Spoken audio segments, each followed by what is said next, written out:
ಕರ್ತನಿಗೆ ಪ್ರಿಯರಾದ ದೇವಜನರೇ, ನಮ್ಮ ಕರ್ತನಾದ ಯೇಸು ಕ್ರಿಸ್ತನ ಹೆಸರಿನಲ್ಲಿ ತಮಗೂ ತಮ್ಮ ಕುಟುಂಬದ ಪ್ರಿಯರೆಲ್ಲರಿಗೂ ಕರ್ತನಾದ ಯೇಸು ಕ್ರಿಸ್ತನ ಅತ್ಯಧಿಕವಾದ ಕೃಪೆಯೂ ಸಮಾಧಾನ ಉಂಟಾಗಲಿ.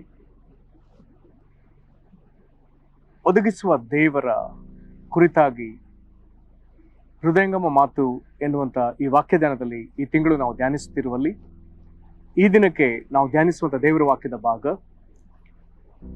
ಯೋಹಾನನು ಬರೆದ ಸುವಾರ್ತೆ 6ನೇ ಅಧ್ಯಾಯ 39 ಮತ್ತು 40ನೇ ವಚನಗಳು. ಯೋಹಾನನು ಬರೆದ ಸುವಾರ್ತೆ 6ನೇ ಅಧ್ಯಾಯ 39 ಮತ್ತು 40ನೇ ವಚನಗಳು. ವಚನ ಹೀಗೆ ಹೇಳ್ತದೆ: ನನ್ನನ್ನು ಕಳಿಸಿದ ಆತನ ಚಿತ್ತವು ಏನೆಂದರೆ, ಆತನು ನನಗೆ ಕೊಟ್ಟವರಲ್ಲಿ ಒಬ್ಬನನ್ನೂ ನಾನು ಕೆಡಗೊಡಿಸದೆ ಅವನನ್ನು ಕಡೇ ದಿನದಲ್ಲಿ ಎಬ್ಬಿಸಬೇಕೆಂಬುದೇ. ಮಗನನ್ನು ನೋಡಿ ಆತನನ್ನು ನಂಬುವ ಪ್ರತಿಯೊಬ್ಬನಿಗೆ ನಿತ್ಯ ಜೀವವು ಸಿಕ್ಕಬೇಕೆಂಬುದೇ ನನ್ನ ತಂದೆಯ ಚಿತ್ತವಾಗಿದೆ, ಮತ್ತು ನಾನು ಕಡೇ ದಿನದಲ್ಲಿ ಅವನನ್ನು ಎಬ್ಬಿಸುವೆನು ಎಂದು ಹೇಳಿದನು. ಈ ವಾಕ್ಯಗಳನ್ನ ಗ್ರಹಿಸುವುದಕ್ಕೆ ದೇವರ ಆತ್ಮನು ತಾನೇ ನಮಗೆ ಬೋಧಿಸಲಿ, ಅಥವಾ ನಮ್ಮ ಮನೋನ್ನತಗಳನ್ನ ಬೆಳಗಿಸಲಿ, ತನ್ನ ಜ್ಞಾನವುಳ್ಳ ಆತ್ಮವನ್ನು ನಮಗೆ ಅನುಗ್ರಹಿಸಲಿ. ಒದಗಿಸುವ ದೇವರ ಕುರಿತಾಗಿ ನಾವಿಲ್ಲಿ ನೋಡುವಂತ ವಿಶೇಷವಾದ ವಿಷಯ ಈ 39ನೇ ವಚನದಲ್ಲಿ, ಅಂದ್ರೆ ಯೋಹಾನ 6ನೇ ಅಧ್ಯಾಯದ 39ನೇ ವಚನ ಮತ್ತು 40ನೇ ವಚನ, ಎರಡೂ ವಚನಗಳಲ್ಲಿ ದೇವರ ಚಿತ್ತವೇನೆಂಬುದನ್ನ ಸ್ಪಷ್ಟವಾಗಿ ತಿಳಿಸಲಾಗಿದೆ. ಇದರಲ್ಲಿ 39ನೇ ವಚನದಲ್ಲಿ ಪುನರುತ್ಥಾನ ದೇವಜನರಿಗೆ, ಅಥವಾ ಯೇಸು ಕ್ರಿಸ್ತನಲ್ಲಿ ಯೋಹಾನ 5ನೇ ಅಧ್ಯಾಯದ 29ನೇ ವಚನದಲ್ಲಿ ಒಳ್ಳೆಯದನ್ನು ಮಾಡಿದವರಿಗೆ ಜೀವಕ್ಕಾಗಿ ಪುನರುತ್ಥಾನ ಎಂಬುದಾಗಿ ಹೇಳಿದಾನಲ್ಲ. ಹಾಗಾದರೆ ಜೀವಕ್ಕಾಗಿ ಆಗುವ ಪುನರುತ್ಥಾನ, ಹಾಗಾದ್ರೆ ಅಲ್ಲಿ ಎರಡು ಪುನರುತ್ಥಾನಗಳಿವೆ.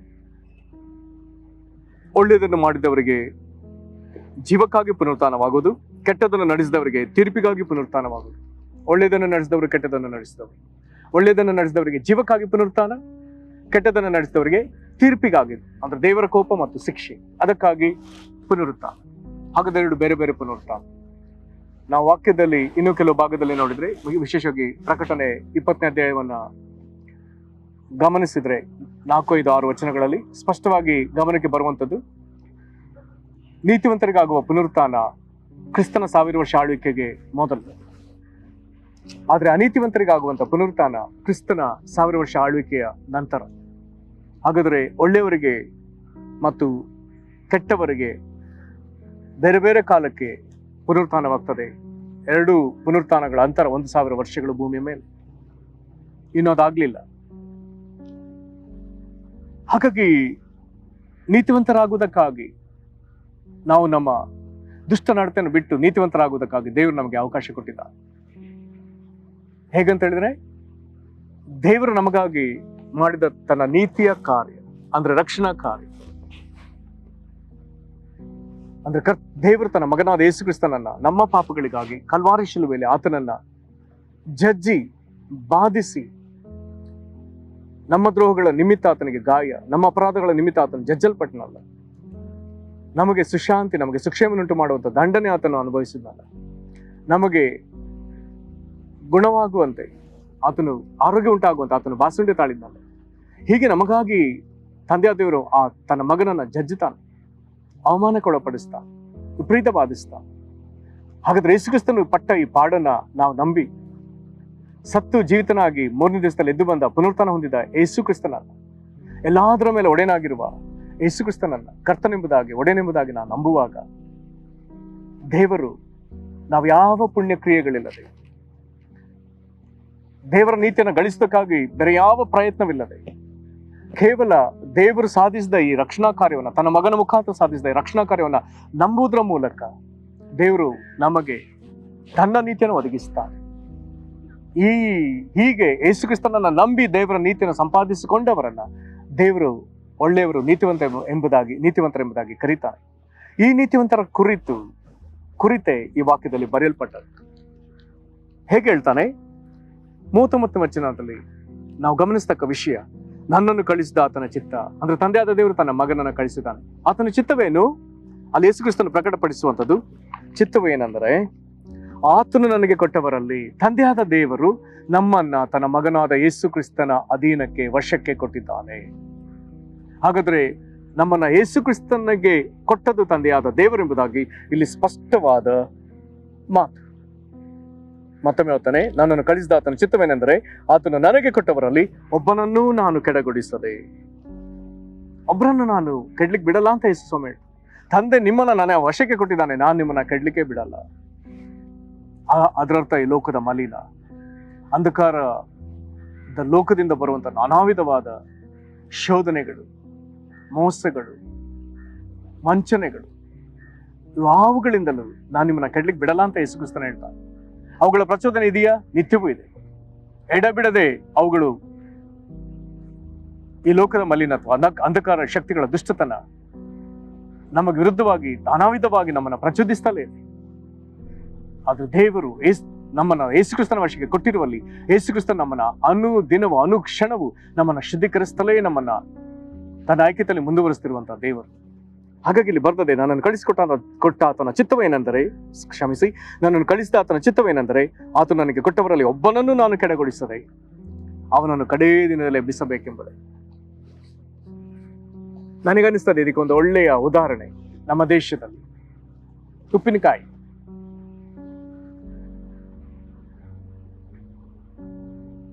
ಈ ಉಪ್ಪಿನಕಾಯಿ ಮಾಡುವಾಗ ಉಪ್ಪಿನಕಾಯಿಗೆ ಬೇಕಾದ ಆ ಮುಖ್ಯವಾದ ಕಾಯಿ ಎಲ್ಲ ದಕ್ಷಿಣ ಭಾರತದಲ್ಲಿ ಬಹಳ ಪ್ರಸಿದ್ಧವಾಗಿ ಮಾವಿನಕಾಯಿ, ಮಾವಿನ ಉಪ್ಪಿನಕಾಯಿ ಅಥವಾ ನಿಂಬೆ ಉಪ್ಪಿನಕಾಯಿ, ಇನ್ನು ಹೀಗೆ ಅನೇಕ ಕಾಯಿಗಳನ್ನ ಬಳಸಿ ಉಪ್ಪಿನಕಾಯಿ ಹಾಕೋದು ಜನರಲ್ಲಿ ರೂಢಿ. ಸರಿ, ಒಂದು ಕಾಯಿಯನ್ನ ಸಾಕಷ್ಟು ಸಂಗ್ರಹಿಸಿ ಅದನ್ನು ಶುದ್ಧೀಕರಿಸಿ ಅದನ್ನ ಹೋಳು ಮಾಡಿ ಅಥವಾ ಕತ್ತರಿಸಿ ಅಥವಾ ಹೋಳು ಮಾಡಿ ನಂತರ ಅದನ್ನ ಉಪ್ಪು ಸಹಿತವಾಗಿ, ನಂತರದಲ್ಲಿ ರುಚಿಗೆ ಬೇಕಾದ ಇನ್ನು ಕೆಲವು ಪದಾರ್ಥಗಳ ಸಹಿತವಾಗಿ ಒಂದು ಉಪ್ಪಿನಕಾಯಿಯನ್ನೇ ಹಾಕಿಡುವಂತಹ ಒಂದು ಜಾಡಿಯಲ್ಲಿ ಅದನ್ನ ಹಾಕಿಟ್ಟು ಸಾಕಷ್ಟು ಉಪ್ಪು, ಸಮೀಪದಲ್ಲಿ ಉಪ್ಪಿನಕಾಯಿ ಹಾಕುವಂತ ಒಂದು ಕಾರ್ಯಕ್ರಮ ಟಿವಿಯಲ್ಲಿ ಬಿತ್ತರಿಸಲ್ಪಟ್ಟಾಗ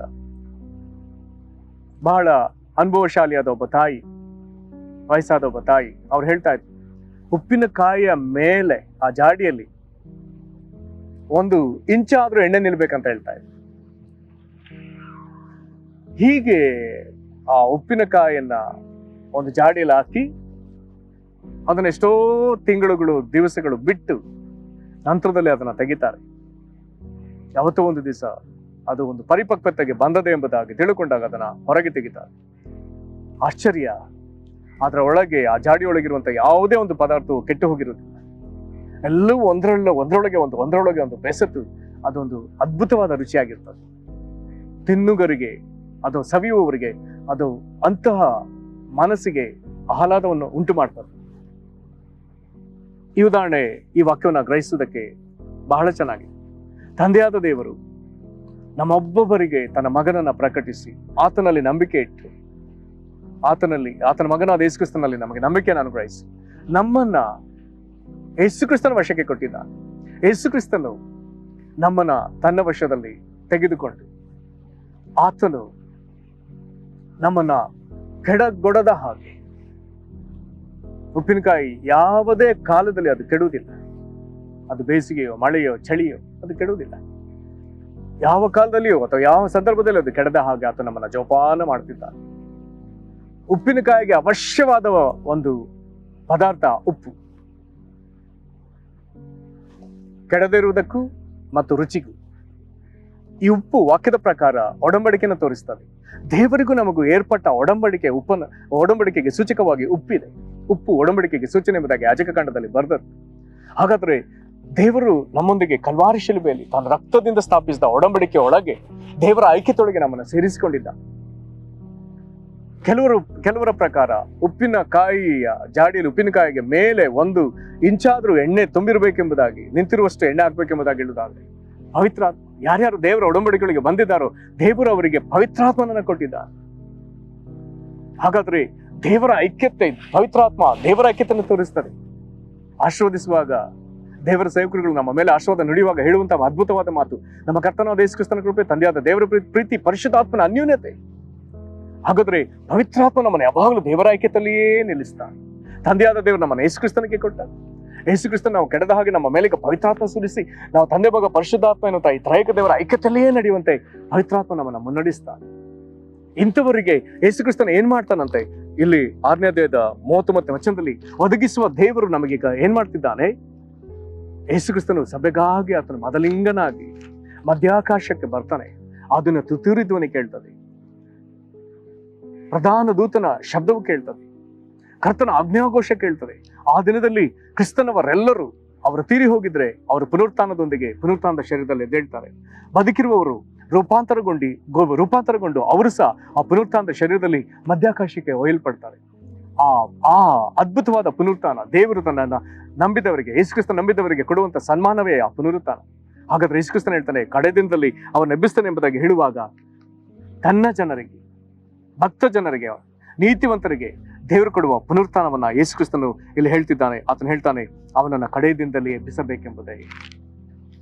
ಈಗ 40ನೇ ವಚನಕ್ಕೆ ಬರುವಾಗ ತಿರುಗಿ ಆತನು ದೇವರ ಚಿತ್ತವನ್ನು ಮಾತನಾಡಿ ಹೀಗೆ ಹೇಳ್ತಾನೆ, ಮಗನನ್ನು ನೋಡಿ ಆತನು ನಂಬುವ ಪ್ರತಿಯೊಬ್ಬನಿಗೆ ನಿತ್ಯ ಜೀವವು ಸಿಕ್ಕಬೇಕೆಂಬುದೇ ನನ್ನ ತಂದೆಯ ಚಿತ್ತವಾಗಿದೆ. ಮತ್ತೊಮ್ಮೆ ಓದ್ತಾನೆ, ಮಗನನ್ನು ನೋಡಿ ಅಂದ್ರೆ ಯೇಸುಕ್ರಿಸ್ತನನ್ನ ನೋಡಿ ಆತನನ್ನು ನಂಬುವ ಪ್ರತಿಯೊಬ್ಬನಿಗೆ ನಿತ್ಯ ಜೀವವು ಸಿಕ್ಕಬೇಕೆಂಬುದೇ ನನ್ನ ತಂದೆಯ ಚಿತ್ತವಾಗಿದೆ.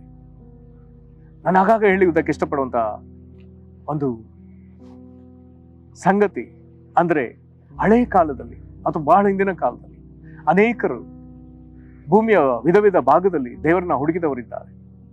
ಅವರು ದೇವರನ್ನ ಹುಡುಕಿದಕ್ಕೆ 2 ಪ್ರಮುಖ ಕಾರಣ. ಒಂದು, ಅವರಲ್ಲಿರುವ ಪಾಪವನ್ನು ಹೇಗೆ ನಿವಾರಿಸಿಕೊಳ್ಳುವುದು.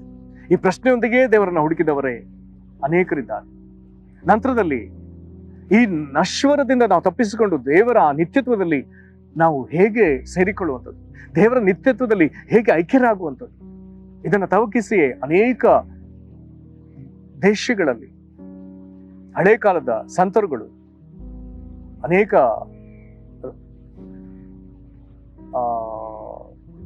ತಮ್ಮದೇ ನುಡಿಗಳನ್ನ ಅವರು ಬರೆದಿದ್ದಾರೆ, ಕಾವ್ಯಗಳಲ್ಲಿ ಬರೆದಿದ್ದಾರೆ ಅಥವಾ ಗದ್ಯಗಳಲ್ಲಿ, ವಿಶೇಷವಾಗಿ ಕಾವ್ಯಗಳಲ್ಲಿ ಬರೆದಿದ್ದಾರೆ. ಅವ್ರಿಗೆ ಬೇಕಾದದ್ದು ಒಂದೇ, ಪಾಪವನ್ನು ಕಳ್ಕೊಳ್ಳುವುದು ಹೇಗೆ, ನಿತ್ಯ ಜೀವನ ಸಂಪಾದಿಸುವುದು ಹೇಗೆ. ಹಾಗಾದಲ್ಲಿ ವಾಕ್ಯ ಬರೆದದೆ, ಮಗನನ್ನು ನೋಡಿ ಆತನು ನಂಬುವ ಪ್ರತಿಯೊಬ್ಬನಿಗೆ ನಿತ್ಯ ಜೀವ ಸಿಕ್ಕಬೇಕೆಂಬುದೇ ನನ್ನ ತಂದೆ ಚಿತ್ತವಾಗಿದೆ. ಹಾಗಾದ್ರೆ ನಿತ್ಯ ಜೀವನ ಸಿದ್ಧವಾಗಿ ದೇವರು ನಮ್ಮ ಮುಂದೆ ಇಟ್ಟಿದ್ದಾನೆ. ದೇವರ ಜೀವವಾಗಿರುವ ಯೇಸುಕ್ರಿಸ್ತನನ್ನ ದೇವರು ನಮ್ಮ ಮುಂದೆ ಇಟ್ಟಿದ್ದಾನೆ. ಆತನನ್ನು ನಂಬಿದ್ರೆ ಸಾಕು, ದೇವರು ಅವನಿಗೆ ನಿತ್ಯ ಜೀವನ ಪ್ರಾಪ್ತಿಸ್ತಾನೆ, ಅವನಿಗೆ ಪ್ರಾಪ್ತಿಯಾಗುವಂತೆ ಮಾಡ್ತಾನೆ.